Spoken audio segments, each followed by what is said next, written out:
Hello, beautiful ladies. It is Friday, and Friday I jump on just for you guys. This does not go anywhere else. This is just for the members of my group, and I do a workshop on a topic usually related to weight loss. And today we are talking about weight loss plateaus. So you feel like you're doing everything right, and you're not getting results. So that is what we're talking about today, weight loss plateaus. And what I'm gonna do is I'm gonna start by explaining what a weight loss plateau is, because I know that a lot of women will be like, I hit a plateau, I haven't lost weight in 2 days. So we're gonna define what a plateau is. I also wanna help you guys to understand what reasonable progress is when it comes to weight loss, because it's so easy to just want those pounds to come off like super quickly. So we're going to talk about what reasonable progress is. And then from there, what I'm going to do is I'm going to talk about this idea or this concept of outcome-based decision-making, which basically means like if you're not getting results, instead of just being like, okay, what's the next diet I can try? What I want you to do is like learn how to be a little bit smarter about it and learn how to like analyze your results and make decisions based on what you learn about yourself, right? Because we're so quick to jump to the next diet because this one isn't working, where really maybe we just have to tweak it, or maybe we have to take a deeper dig into our bodies and what's working and what's not. So we're going to talk about outcome-based decision making, and we're going to talk about how to determine, like, is it the plan? Is it you and your adherence to the plan? Or is it something physiological? Is it your hormones? Is it your metabolism? Like, what on earth is going on, and why are you not getting results? So that is what we're talking about today. Thank you so much for joining. I see that Cheryl, Pauline are here. Hello. Thank you for joining. So I'm going to start by saying, if you are watching this live, please say hello to me in the comments. Just a wave, some hearts, anything. Hi, Chantel. Just, say hello. And if you are watching the replay, please just put replay in the comments. I know I say this all the time. It's really important to me. I put a lot of work into these free workshops for you guys. And the only way I can get these workshops out to every single woman in this group is by you commenting, because that's how Facebook works. So if you don't comment, I'm basically doing this for like 20 of you. Okay, so comment, say hello, do that for me. If you get any value out of this workshop, just comment anything. It could just be simple hello. It doesn't matter what it is, but I really ask you to participate. That is super helpful for me. And then I don't feel like I'm just like here sitting here by myself. Okay, all right, so we're about to dive in. Before I dive in, super quickly, if you haven't seen it, I am doing a Mother's Day giveaway. This is me giving away my program, Perimenopause Body Solutions, to one woman. I am announcing the winner on Sunday. You still have time to participate in the giveaway. You will get everything you need designed specifically for women over the age of 35. Customized nutrition, customized workout, and me as your coach, keeping you accountable for 14 weeks. I'll tell you more about it at the end. Let's dive in. Okay, so how to overcome a weight loss plateau. So, okay, so first of all, I want to define what a plateau is, because again, like I said, a lot of women come to me even inside my program, and they'll be like, I haven't seen any weight loss in 2 days. And it's like, okay, that's cool. That's normal. Don't freak out.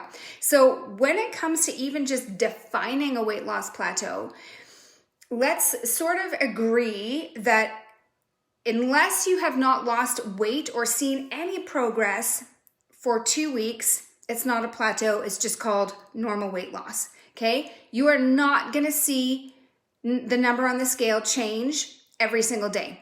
You're not going to wake up every morning and be like, yes. It's not going to happen that way. In fact, and this is what I tell my clients all the time, is that weight loss is very rarely linear. It very rarely goes from here down to here. And I'll show you some charts from some of my clients that their weight loss goes like this. It's like they're up, they're down, they're up, they're down.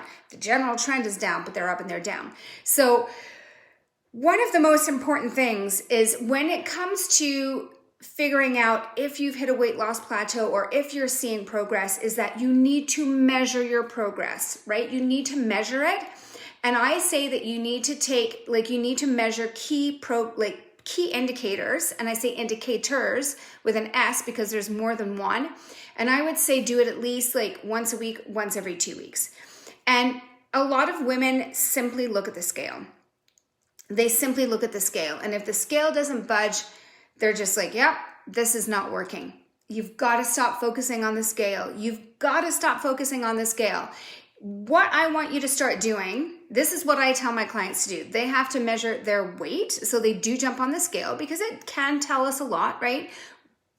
The scale will eventually go down. So the scale.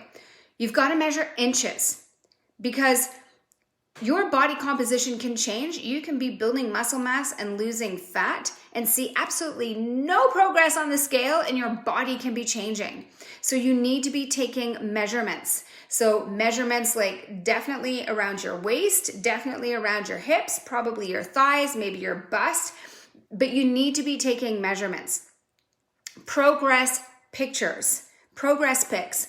I don't know if you guys have seen any of the progress pics that I've been posting, but one of the women that I posted, she lost 10 pounds. I don't even know if it was 10 pounds. Maybe it was only 5 pounds. Completely different body. It's just 5 pounds, completely different body. So you got to take progress pics. And then the other one that you can do is, I call it the tight pants test. So if you have a pair of pants that feel tight, that you have a hard time putting the button up, right? So every 2 weeks, put them on. See what's happening. Because again, your scale may not be changing, but you may be seeing progress elsewhere. And if you're seeing progress in any of those 4 things that I just mentioned, you have not hit a plateau. The scale may not be moving, but you have not hit a plateau. You are still seeing progress. Okay. The other thing that I really want to talk about is just what is reasonable progress, because when it comes to weight loss, women want results so quickly. We are impatient and we want to see that scale budging super, super, super quickly. And I'm sure you've heard this before, but slow and steady wins the race. Like, remember the turtle and the hare? This is like the perfect example. You want to be the turtle, because rapid weight loss usually means rapid weight loss plateaus, okay? So slow and steady progress. And anytime that my clients get sort of panicky about how quickly they're losing weight, one thing that I like to remind them is that we overestimate what we can accomplish in a short period of time, but we underestimate what we can accomplish in a long period of time. So I'll give you as an example. So let's say you currently have 30% body fat. That is where you're currently at. And you're losing 1% body fat per month. And you're just like, 1%? Oh my God. Think of it this way. If you start out at 30% body fat, and after 1 year, you continue to lose 1% body fat per month, which seems like nothing. By the end of the year, you will be at 18% body fat, which is what is considered to be athletic. You have to start thinking long-term when it comes to your weight loss. You cannot think of it in terms of what can I do by summer. Stop setting goals for like June and July. Set goals for next June and July, like in a year and a bit from now, because that is how long weight loss is going to be if you want it to be sustainable and if you want to keep it off permanently. So I cannot express this strongly enough. I hope that makes sense. Please give me an amen in the comments. Remember, I asked you to comment. So put that in if you're just like, okay, Haley, I promise I'm going to take it slowly. I understand this. So what is reasonable progress? So for me, when I'm looking at my clients, average progress for my clients is about 3 to 4 pounds a month. So about a pound a week. That is average. Excellent would be 5 to 7 pounds a month. and slow might be 1 to 2 pounds a month. Okay, so I just want you guys to understand sort of how to gauge your progress. But again, average is 3 to 4 pounds per month. Okay, that is completely average. And so that's just something I just want to kind of clarify that. And then let's get into weight loss plateaus. Okay, so step 1, remember, you have to be keeping track of your progress, and you have to be using more than the scale. Okay, it cannot just be the scale. You got to track more than just the scale. Step 2, this is where it gets interesting. Outcome-based decision making. So this is something that I learned when I was going through my training to become a nutrition coach. And basically it's like you got to look at the results, because that, again, that's step 1, but you've got to look at the results, and then from there you need to adjust, right? This is obvious. Like, so again, you know, if we're not seeing results, it's so easy to be like, this plan doesn't work. Oh, keto doesn't work. Oh, vegan doesn't work. Oh, paleo doesn't work. And then just jump to the next one, or jump to the next supplement, or whatever it may be. Take a deep breath. And instead of jumping to the next best thing, you got to learn how to adjust. You got to learn how to tweak. You got to learn how to customize, because like most of the different approaches out there will work, but you've got to figure out what works for you, and you've got to customize it for you. A big thing that comes into play here is personal preferences. That's a chat for another day. But okay, so when it comes to not getting results, the first thing you have to do is you have to figure out, is it the plan or is it you? Okay, a little bit of tough love here. Okay, it could be you because you're not being consistent. It could be you because you've got some physiological things going on, and we're going to get to that. But the first thing you have to figure out is it the plan or is it you? Okay, so possibility is that the plan that you're following simply isn't good. It's just a poor strategy, because there are plenty of poor strategies out there. And so that is the first thing we need to assess. And a couple of things that might be coming into play here is that maybe you have a lack of knowledge. Maybe your strategy is poor because you just don't know. And there are things that you need to understand about nutrition, about exercise, about lifestyle to get you the results you want. So it could simply be just a lack of knowledge, right? I'm not blaming you. None of this is judgmental. It's just to help you understand what is going on here. Hi, Andrea. Hi, Bridget. Okay, next up, with regards to the plan that you're currently doing, it could be that you have certain limiting beliefs that are getting in your way. A big one here is that fat will make you fat, or fat will give you a heart attack, for example, right? So that could be a limiting belief that is getting in your way, and what it leads to is a poor plan or a poor strategy. It could be that your plan is a little bit too flexible.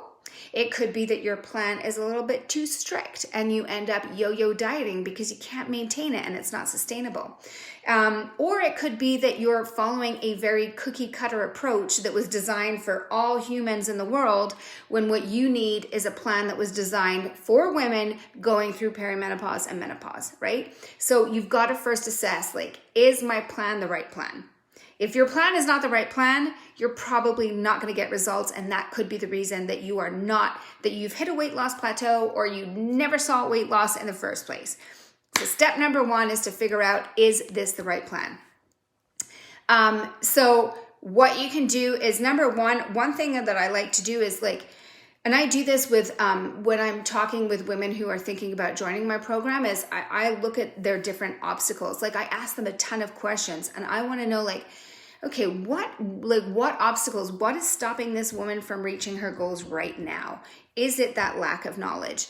Is it limiting beliefs? Are they being too flexible? Like, maybe they have weekend dietitis and they're drinking wine and all kinds of stuff on the weekend, not in moderation, but too much of it. Are they too strict? Are they cutting their calories? So that's my first thing. I want to assess, what about the plan? What about the plan?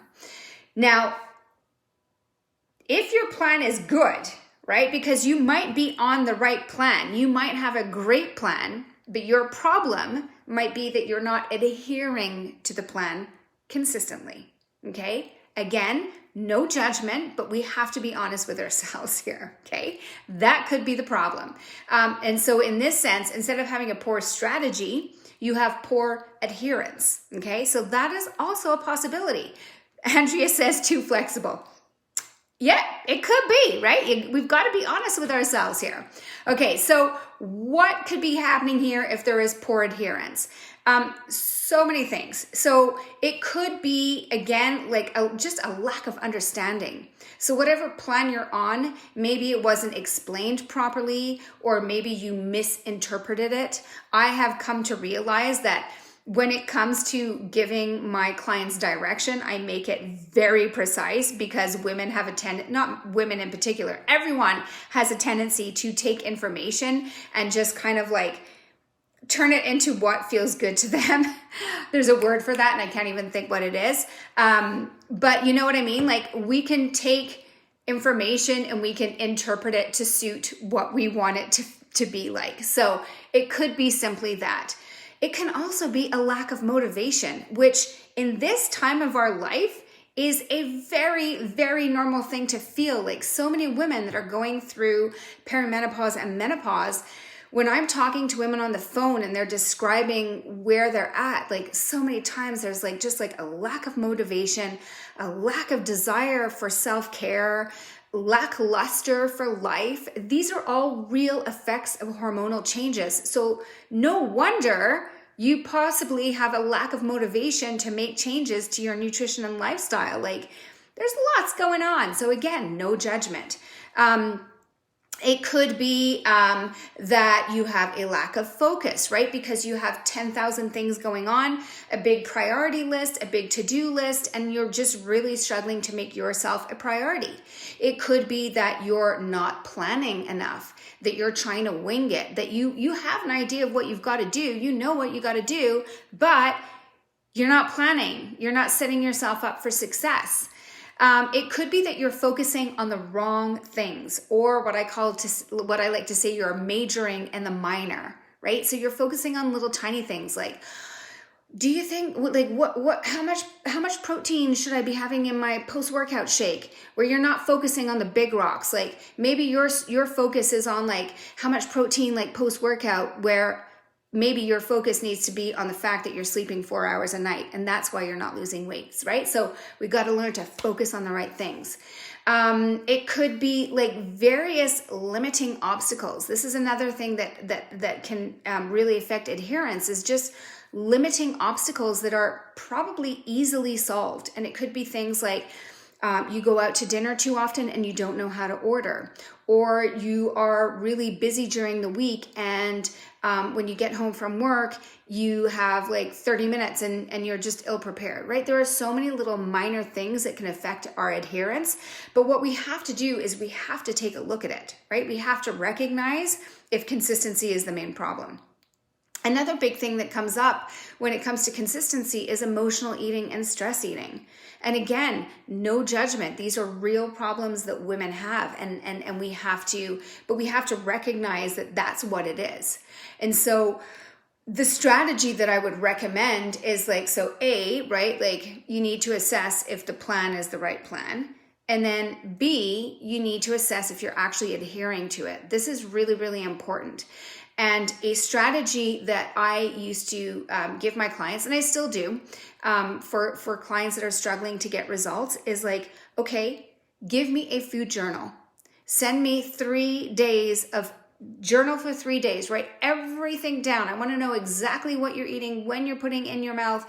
Tell me exactly what you're eating for 3 days. And I want that to include 1 day on the weekend. Okay. And you can do this at home too, is like, do it and try to do it in a way that is non-judgmental. Like, don't change your habits just because you're food journaling. Write down what you're doing and then take a look at it and be like, okay, where can I improve? Am I really being as consistent with the plan that I'm trying to follow? Or can I just start by working on the basics here? Because sometimes we just got to work on the basics. Like that could be where it's from, right? So that's the strategy there, is really to food journal. Now, those are the first two. The third one, and this is where it gets really, really frustrating for women, is that you might have the right plan and you might be super consistent, but your physiology might be getting in the way. And this is where women get so frustrated because they're, they really are doing everything right and they are not getting results. And this is where, for a lot of women, when they get to that point, what is our tendency? Our tendency is to eat less and exercise more, to push harder, to be more extreme, to just crush it even more. And oftentimes that is the worst possible thing you can be doing to get through that weight loss plateau. Okay? Am I resonating with you? Give me a yes if you're just like, that's me. Like, I feel like I've got the right plan. I feel like I'm doing really well with my consistency, but yet I am not getting the results that I want. And remember what reasonable progress is, okay? Okay, and I'm just looking at the comments here. Andrea said, it's the tiredness that comes with it makes you flexible. You know what, Andrea? Totally legit. When we are tired, so much harder to make the right decisions. So much harder to make the right decisions. It's like you have a bad night's sleep, the chances of you going off plan, they go up, right? That's why sleep is so important. I've got a workshop plan for you guys coming up.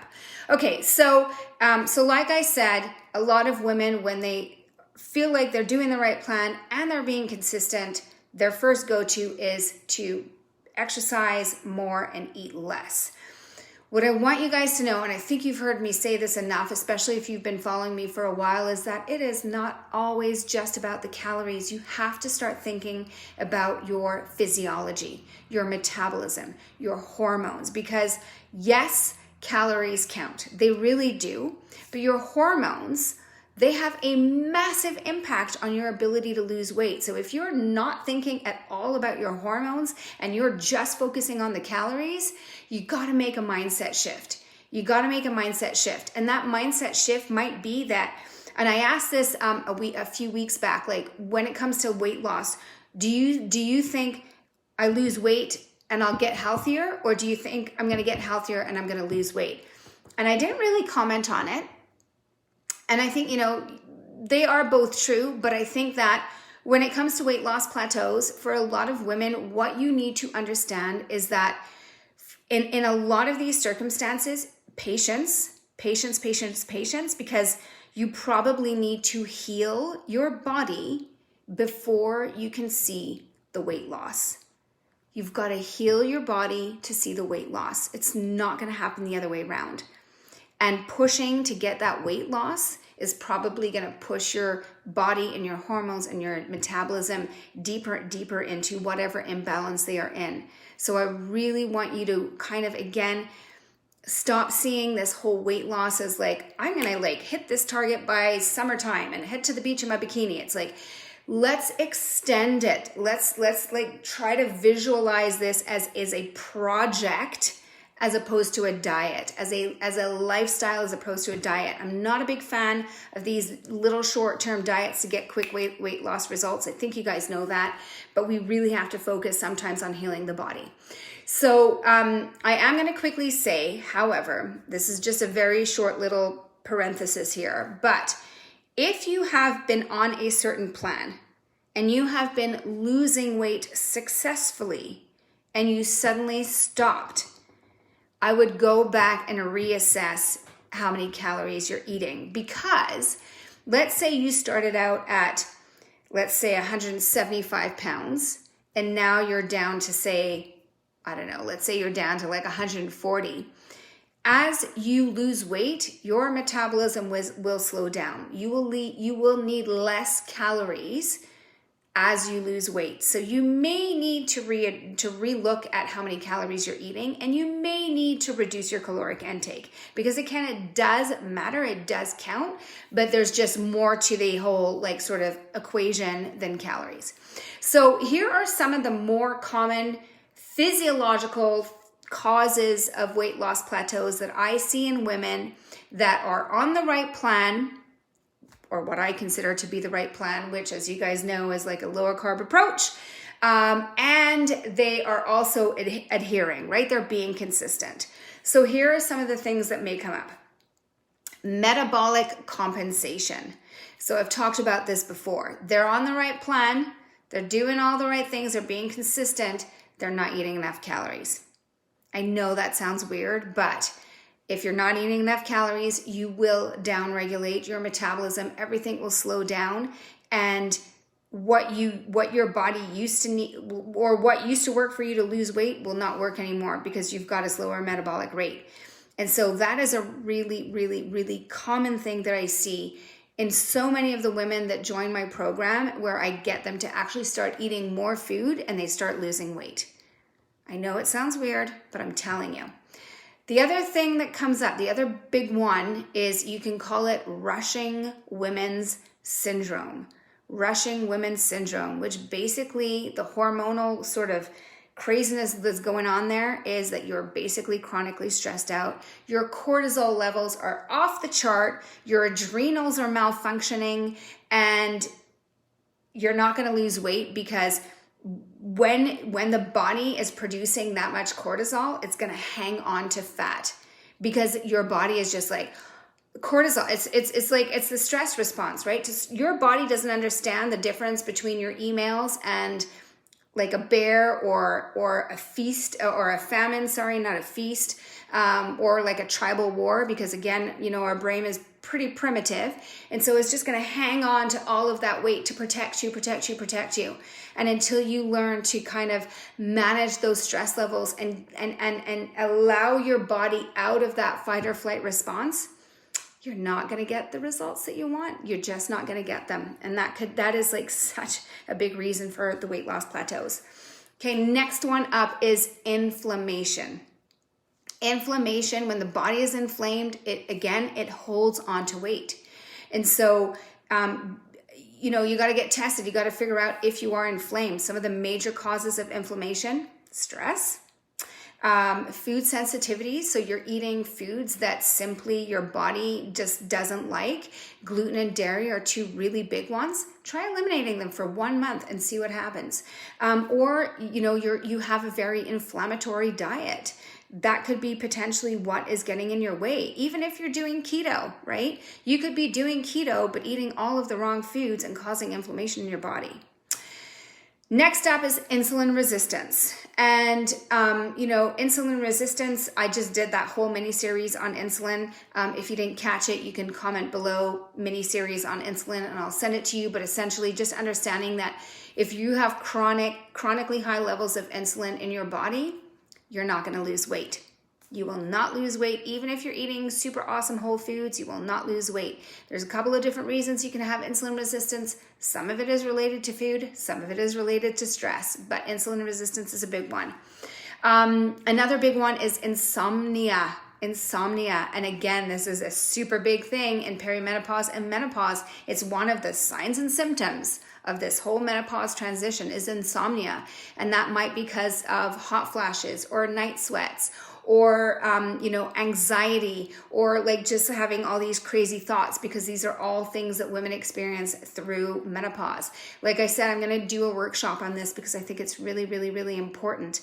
But you need to understand that when you have insomnia, there are real effects on your body, on how your hormones are working, on your circadian rhythm, on cortisol, on insulin, on ghrelin, on so many different things.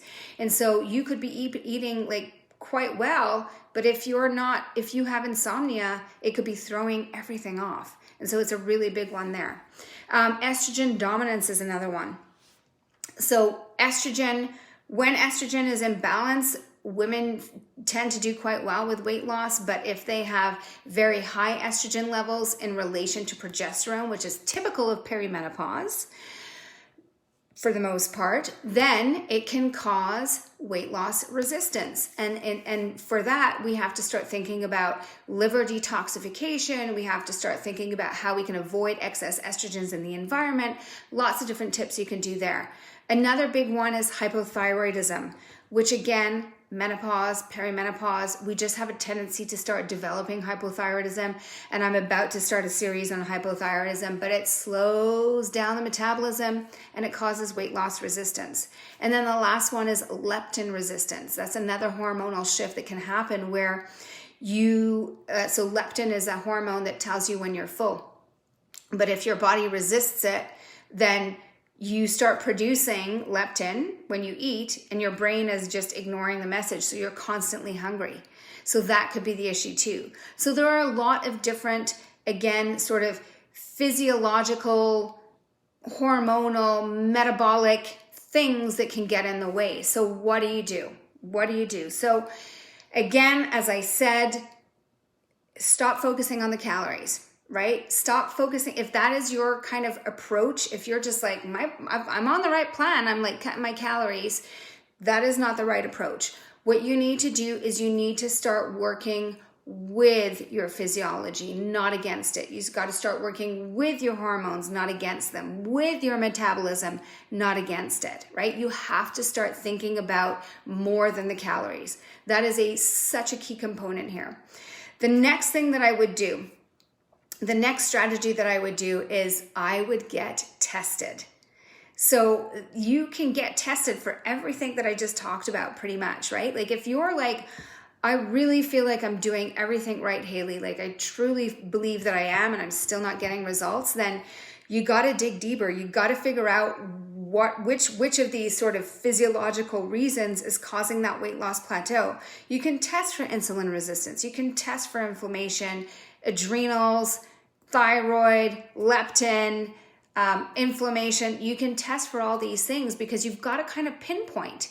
And this is like so crucial because, it's so easy to get so frustrated, but you got to get, like, you need a starting point, right? You've got to kind of figure out, okay, again, remember outcome-based decision-making, and step one was like, look at the progress and get some actual data that you can work with. And getting some blood chemistry is pretty much the best data you can get because you can know, like just this afternoon, one of my clients just sent me her blood work and her C-reactive protein is like way higher than it needs to be. And that's a sign of inflammation. So it's like, okay, inflammation.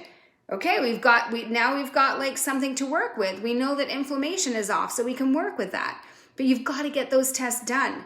Because if you just jump from diet to diet to diet to diet, you're never really getting to the root cause. You're just you're just trying something else. You've got to get to the root cause. You've got to get to the root cause.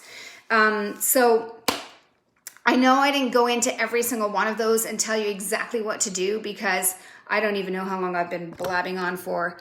30 minutes already, but I want to introduce this topic and I want you to just, once again, I'm just going to kind of run through that again. Number one, you've got to be tracking your progress and you've got to look at more than the scale.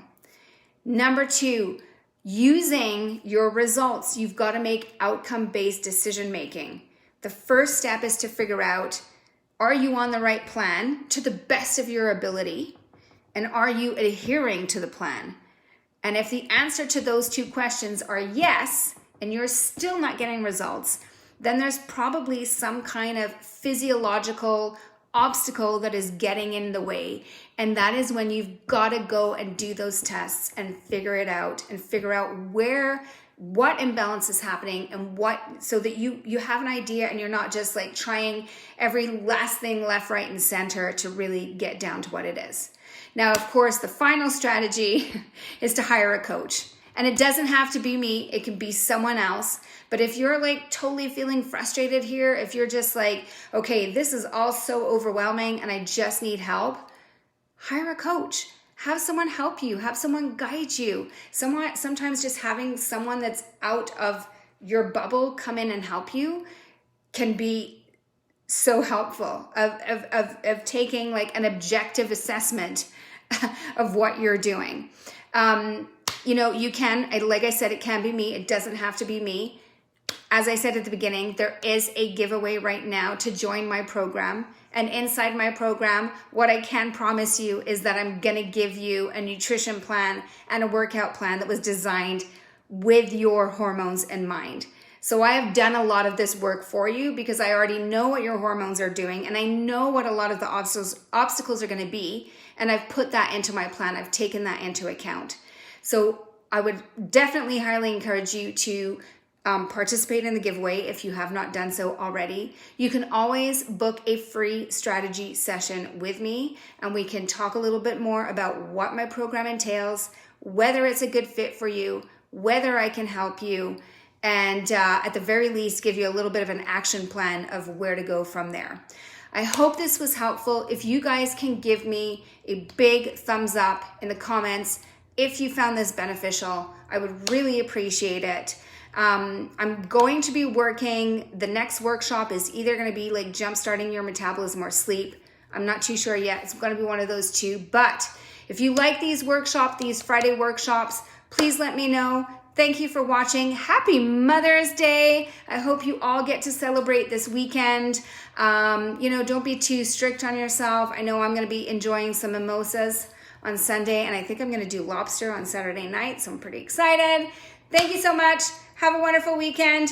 Bye, guys.